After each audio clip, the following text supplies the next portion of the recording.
What is going on, everybody? Welcome back to College Football Talk with Peter Burnett.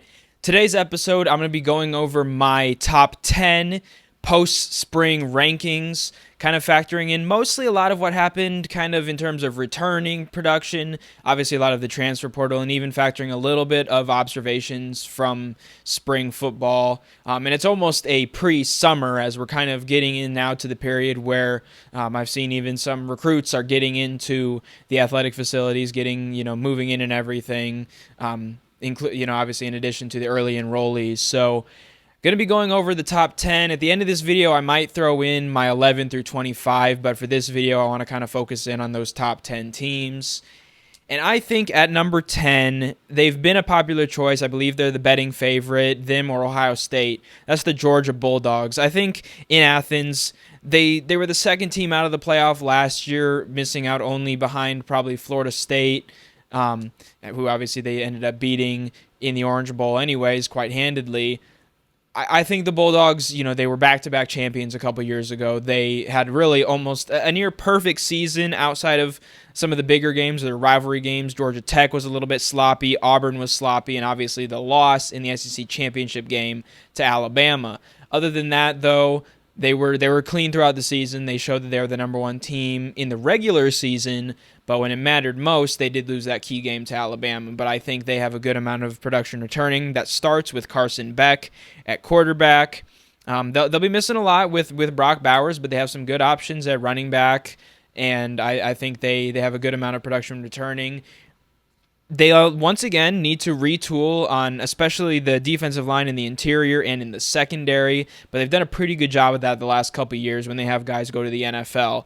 At outside linebacker, Mykel Williams is part of a stacked linebacker group, and then safety Malachi Starks is one of the Bulldogs that are one of the key contributors in this secondary. So Georgia comes in at number 1.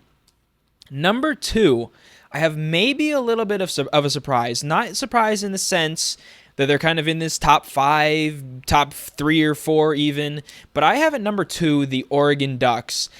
I am really high on the team that Dan Lanning has out in Eugene this year. I like the addition of Dylan Gabriel at quarterback, and I think Dante Moore, I'd imagine, ends up getting the backup role, and if he doesn't transfer out, is a really good backup to have. Dylan Gabriel, obviously from Oklahoma, Moore coming in from UCLA. I think that's a really good QB room. It's, I think, one of the best 1-2 punches in college football, if not the best when you're factoring in the 1 and the 2 guy. Some of the QB rooms in the country are pretty deep, but when you look at the 1 and 2, I think this is one of the best in the nation. They also have some good wide receivers. They have Tez Johnson from last year, and then Texas A&M transfer Evan Stewart. I think that'll add a bit of dynamism to the Ducks offense. They've really become a passing team the last couple years. And they have, I believe, Jordan James coming back at running back. So that's good, all good signs for Oregon. But I think where it might be even better is on the defensive side of the ball. They get a couple of really good transfers coming in. Cornerback Jabbar Muhammad coming in from Washington, and then safety Kobe Savage from Kansas State.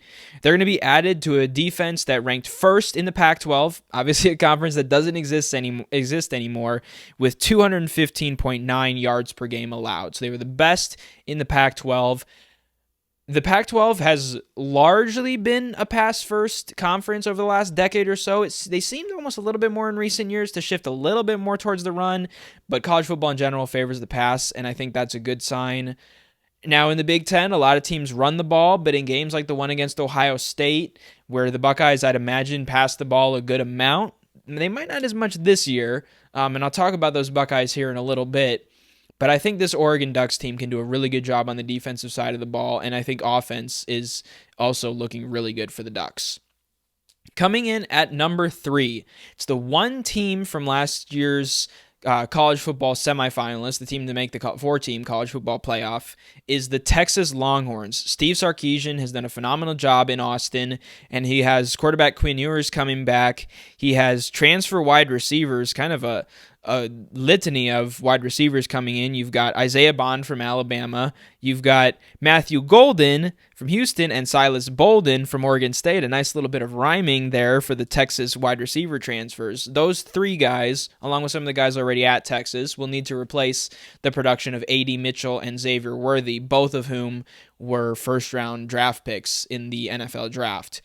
So that'll be important. One area that they will need to focus in on, kind of on the flip side of Oregon, is their pass defense. They allowed 254.4 yards per game, which was 113th in the nation. As we go through the offseason, I'll take a little bit of maybe a deeper look at that as kind of a thing to highlight and talk about what they've done to maybe improve in that, maybe guys that they've brought in, who's coming up in that program in the secondary. But that is something they will need to address that kind of keeps them out of that top two. Coming in at number 4 is Ohio State. I think the Buckeyes were the winners in the transfer portal and kind of in the coaching carousel. Ryan Day brings in Chip Kelly as his offensive coordinator, gets Quinshon Judkins from Ole Miss to pair with Travion Henderson in the Ohio State backfield. Like I said earlier, that's why I'd expect them to maybe run the ball a little bit more this year. Caleb Downs in the secondary was probably the best freshman defensive back, and he was one of the best defensive backs in college football last year at Alabama. And then quarterback Will Howard. I'm not extremely high on Will Howard. He has a lot of leadership traits. He does a fair job. I would say a pretty good job as a quarterback. Will he be that elite level that Ohio State has had at quarterback for the last several years? Justin Fields, CJ Stroud. That's yet to be seen, but I think he does have a chance to get some help. I mean, this offense, he's surrounded by incredible wide receivers and has really good running backs to pair with him in the backfield. Those wide receivers, just to name a few, at one of the wide receiver universities, WRU, is Emeka Ibuka, Brandon Inniss, Carnell Tate, and the 5-star freshman Jeremiah Smith. This Buckeyes team is going to be a lot about offense. I don't think you can overlook the defense. That's probably a unit, like with Texas, that I'll take maybe a deeper dive into this offseason. But that's one of the things to maybe keep an eye on if Jim Knowles can keep that defense as one of the best in college football like they were this past year. But a lot of the attention in the offseason has gone to the offense, and I think rightfully so. Coming in at number 5. Now, I know the discussion is, they've beat them the last 3 years, and that's where the rivalry between Ohio State and Michigan is at right now. But number 5, I have the Wolverines. To me, they're still the defending champions. Yes, they lost a lot to the NFL, a lot on the defensive side of the ball. Obviously, J.J. McCarthy, Roman Wilson, and Blake Corum at running back. That's a core group of 3 guys that are important. They lost a good amount of their offensive line to the NFL as well. I think, though, their defense is... I don't expect them to take a big step back. I think they're still pretty loaded. And I think the offense, there are some questions at quarterback, but when you have a running back like Donovan Edwards and you have Colston Loveland coming back, I think that offense won't take too much of a step back this year.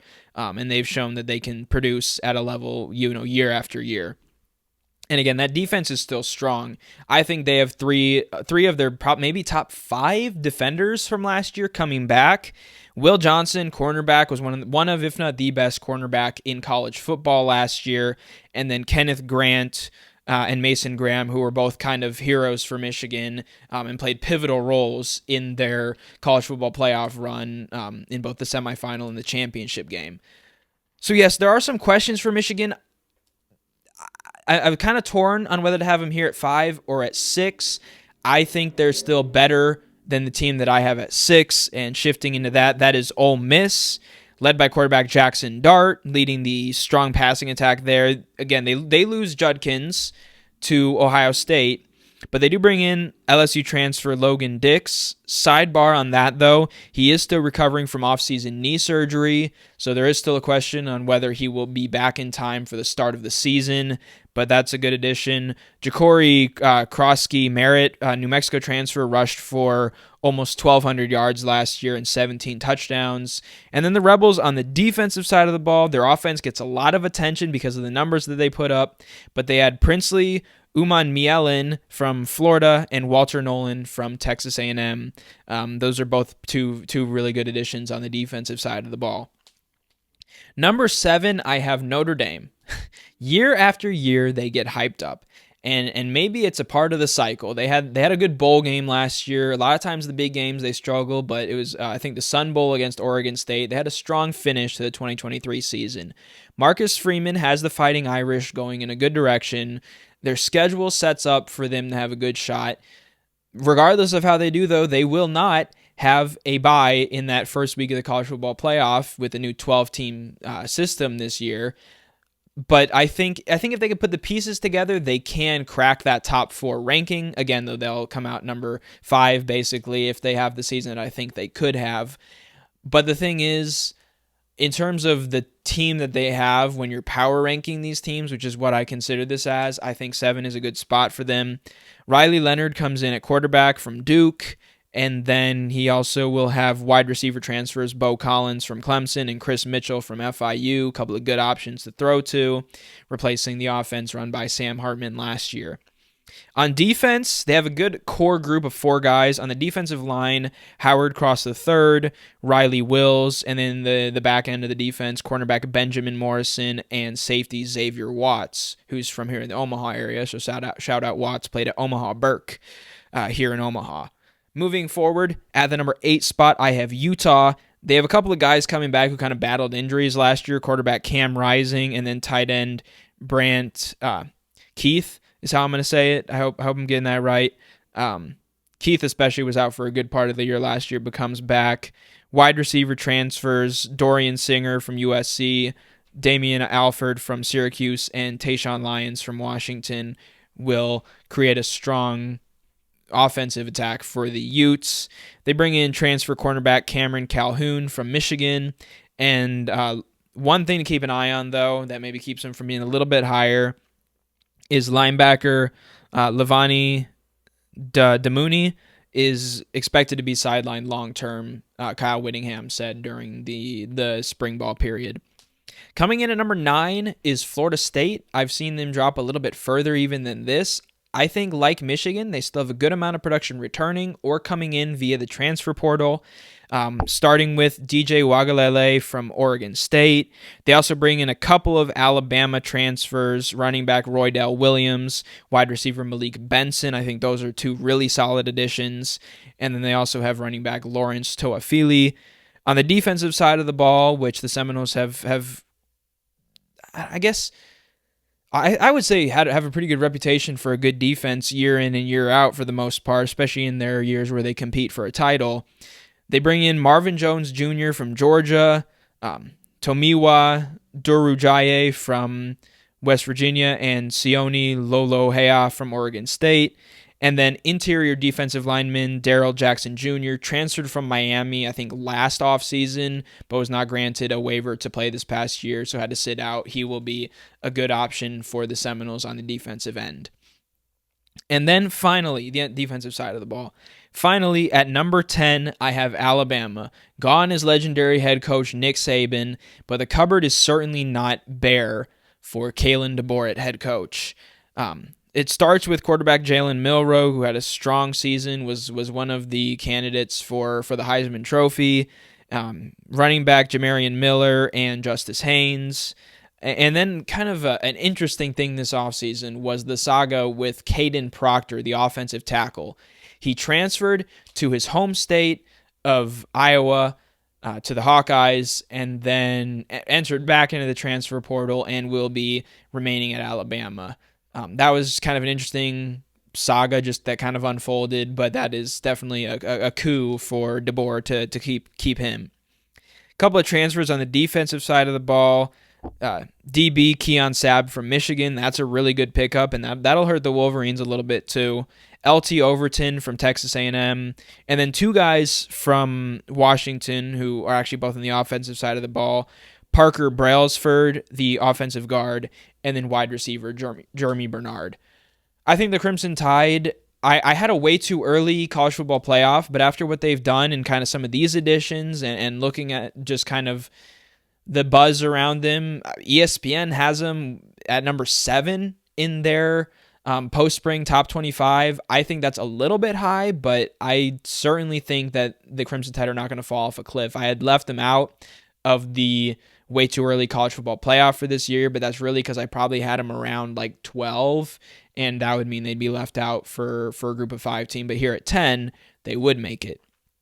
But again, that's it for my 1 through 10 post-spring, early pre-summer rankings. I might pop up 11 through 25, like I said on the screen here for the outro portion of this video. But if you've watched to this point in the video, thank you so much for taking the time to watch College Football Talk. If you've enjoyed, please feel free to leave a like. Consider subscribing to the channel and turn on those post notifications so you're always up to date whenever I post. But that's it for this episode. I'm your host, Peter Burnett, signing out. Peace.